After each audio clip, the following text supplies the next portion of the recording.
Hi everybody, and welcome back to my YouTube channel. I know I said I was going to come back today and I was going to do part 2 of attracting dangerous men. So here I am. I want to apologize for what happened on yesterday. I started to get emotional and I decided to end the video. When you're dealing with soul ties, that type of thing will happen, and strong soul ties, that is. That type of thing will happen. I actually thought I was doing better, but obviously it happened, so I apologize. Let me just start back where we left off.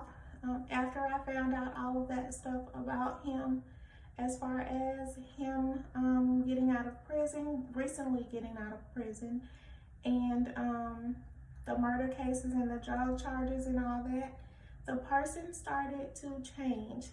He totally changed.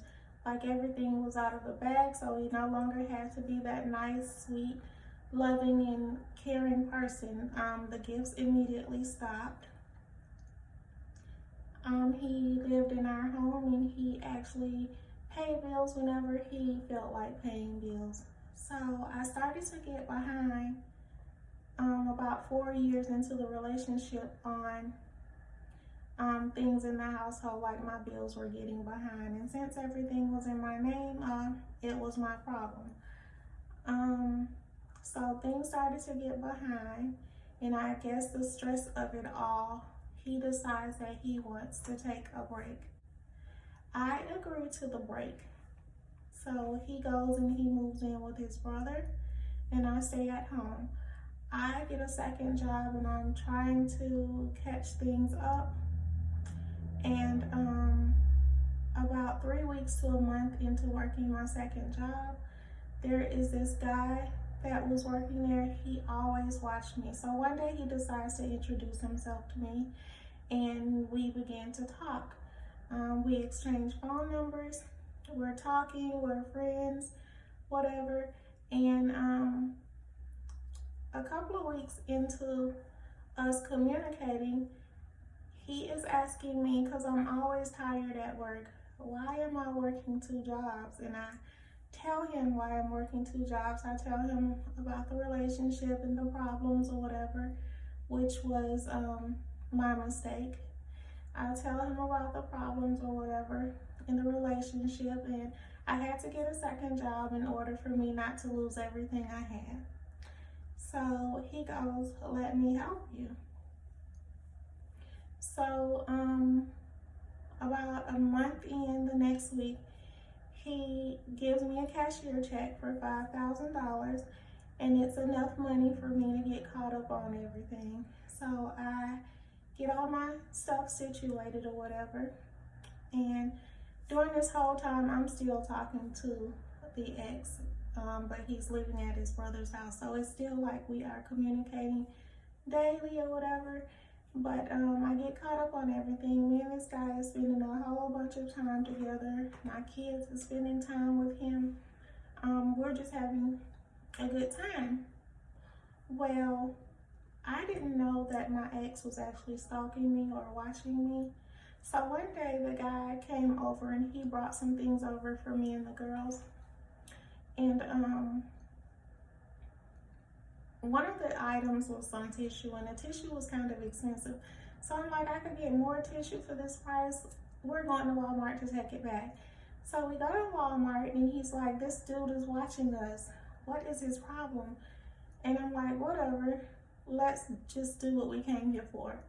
So I go and I return the tissue, and I'm checking out with the other tissue or whatever. And he was like, what is up with this dude? And I turn around to ask him what dude, and my ex runs up on us coming out of Walmart.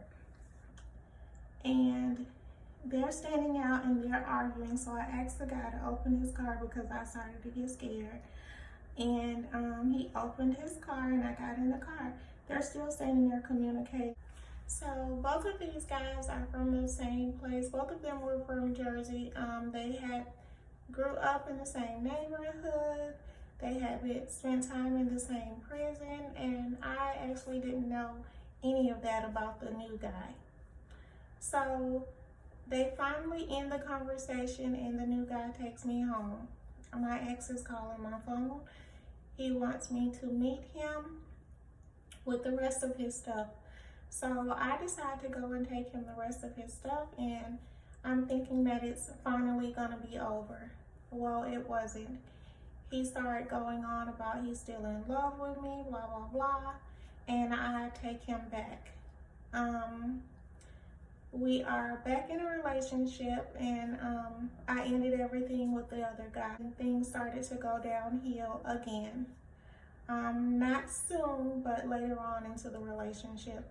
And his dad owned a house in another state, and the dad decides that he's going to let the son live there if he wants to. So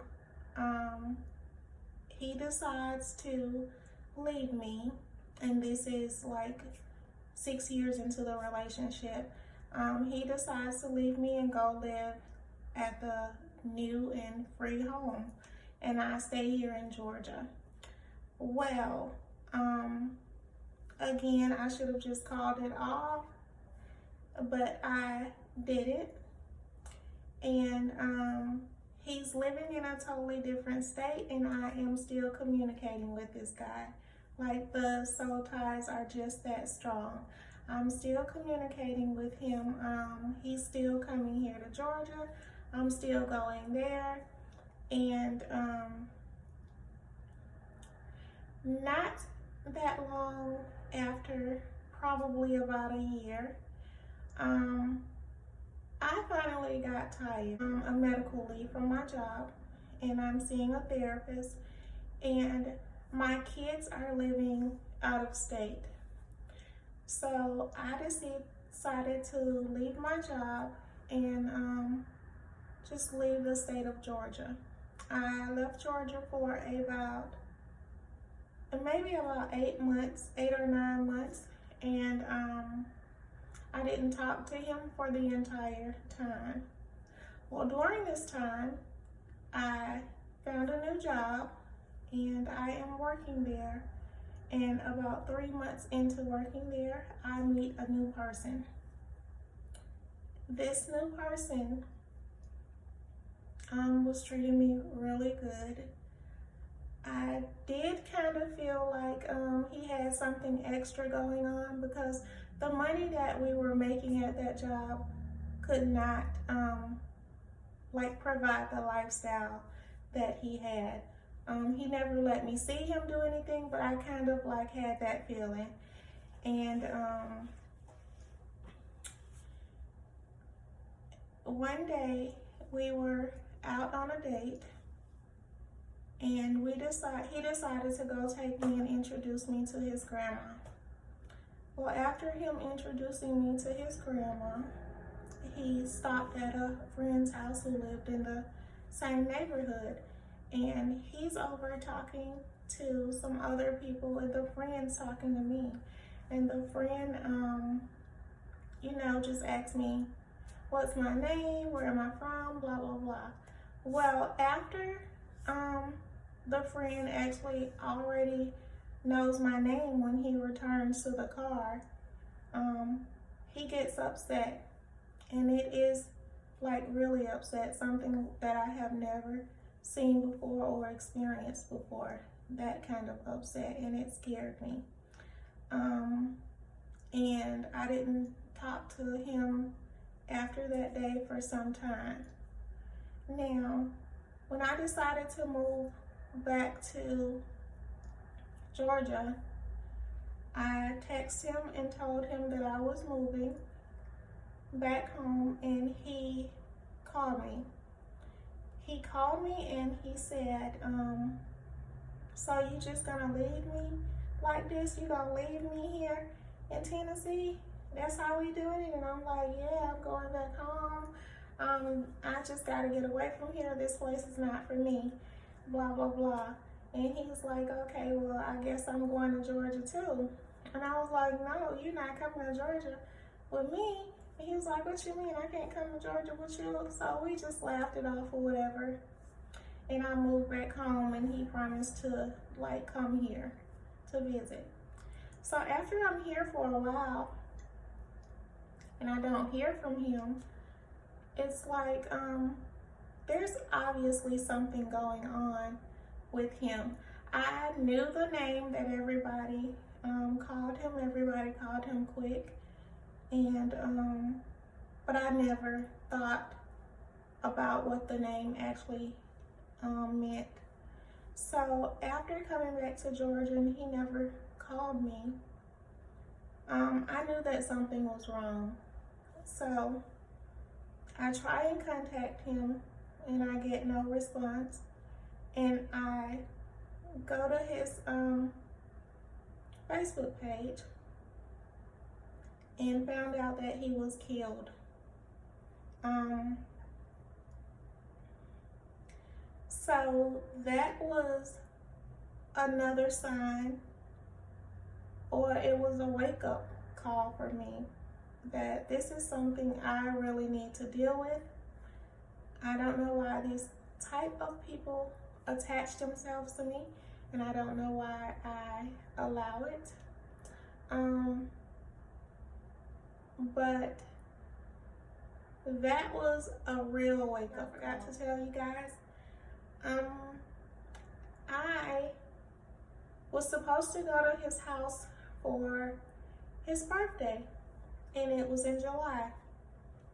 Well, I was supposed to show up to his house on his birthday, and I didn't. I didn't feel like driving. It was night, so I didn't make it that day. Well, that morning, the next morning, somebody shot up his house, and the bullet ended up landing right in the wall where I would sit up in the bed at his house and pray. And if I had been there, then that could have been me.